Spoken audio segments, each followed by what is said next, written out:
What equipment should you have as a first responder or recruit if you're training at home?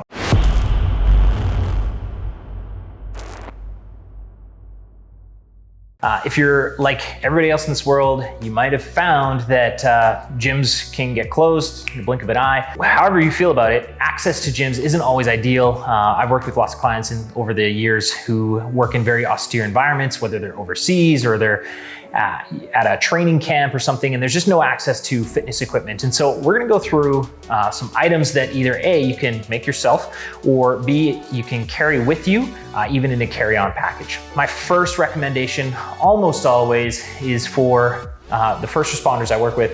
If you are gonna be training at home, picking up a set of suspension straps. I'm a big advocate for the TRX brand, simply because they, to my knowledge, were one of, if not the first to market in selling these. But in addition to that, they're generally higher quality. I find the lower quality ones, like the cheap ones you can get on Amazon, the handle tends to break pretty easily. So that's why I always recommend the TRX brand, but honestly, any sort of suspension straps will work, as long as, again, I always recommend it has the handle and then the what's called heel loop, so this loop underneath the handle itself. Also, you'll notice back here, if you have a set of gymnastics rings, this can also double up and effectively do the same movements that the TRX can. The reason why I like the TRX a little bit better for the first responders I work with is simply because they're easier to kind of pack up and take with you if you ever are traveling, or maybe you're limited on space, you're in an apartment or something like that, and you just need to stuff this in a closet or something. Again, not a ton smaller, but moderately smaller than the rings are gonna be. So that's item number one, we'll say. Item number two, I'm gonna recommend some external loading option. Now, could be a dumbbell, could be a kettlebell.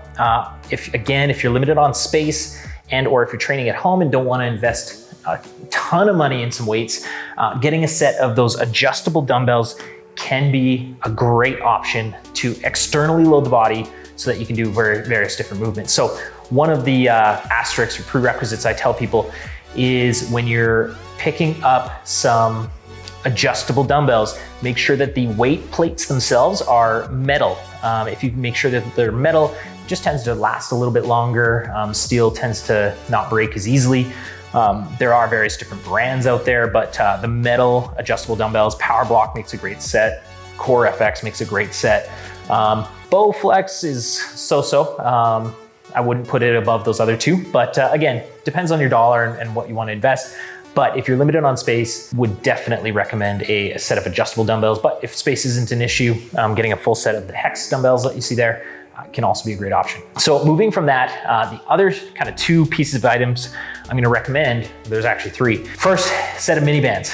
So I generally recommend these for various different purposes, but they can be a great tool to use in warm up, in preventative or corrective exercise. If you're dealing with an injury or you got banged up at work, these can be great to help you rehab that particular joint, muscle, movement, whatever it is. Mini bands are great. And I also tend to use them from time to time in the actual workout itself, if I'm cueing or wanting them to move a certain way or activate a certain muscle more versus letting strength imbalances and potential injuries creep up just from not training correctly or not moving correctly. Moving from the mini bands, another key item I recommend is having a set of bands. Again, if you notice these equipment options, in terms of cost, are on the low end of cost. The most expensive so far is going to be those dumbbells, but they're also space saving. So space saving and cost are two big key aspects to think about when you're picking equipment to train at home.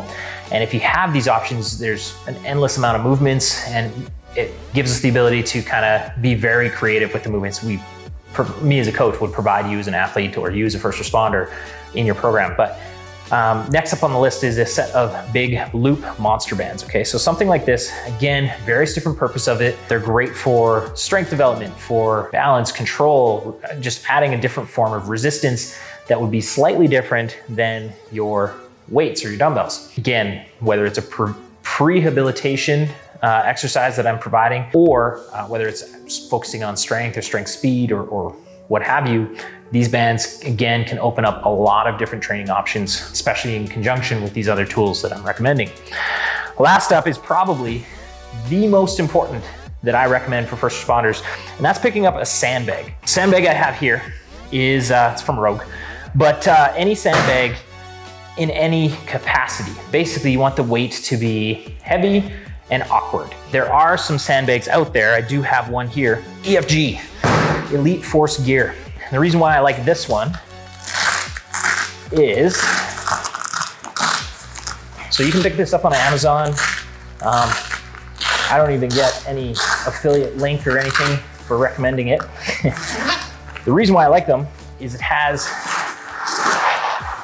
adjustable sandbags within it so that I can adjust the weight as needed. Whether you go for an adjustable sandbag like so, or one like this Rogue one that's just the weight's the weight. The reason why I recommend sandbags is nothing you encounter as a first responder is going to be a perfect situation. Often you're required to lift, drag, carry awkward objects that don't have nice, easy handles on them, and you're expected to do so in a safe manner. And so using these odd objects or sand is a great option.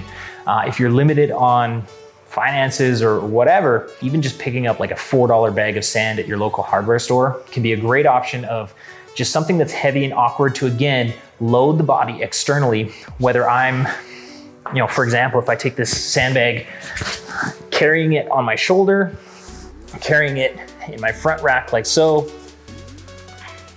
carrying it on my back. These are all different loading patterns for my body that I can do in a very varying amount of different movements, whether I'm doing squats or hinges or steps or presses or pulls or anything. The options are endless. But the reason why it's so beneficial to first responders is everything you encounter in the field is going to be difficult, it's going to be awkward and potentially heavy. So having that incorporated into your training is going to be very important to ensure that you're making the progress and you're as ready as possible. Notice our hashtag with Heroic Athletics is hashtag always ready, making sure you are always ready to perform your best in the field so that you don't injure yourself or anybody you are working with or any people you are trying to help. Okay, so those are the items: suspension straps, okay, dumbbells, mini bands, monster bands, and a sandbag. Those are requirements or essentials I would highly recommend you have at your disposal if you're training at home. Again, if you're training in a gym or have regular access to a gym, or you have a bitchin' garage gym like I do, then all good. But if you're just starting out, give these a shot. And if you need some guidance on how and where, whatever to use them, look us up, heroicathletics.com, or shoot me a message here in my DMs. See you later.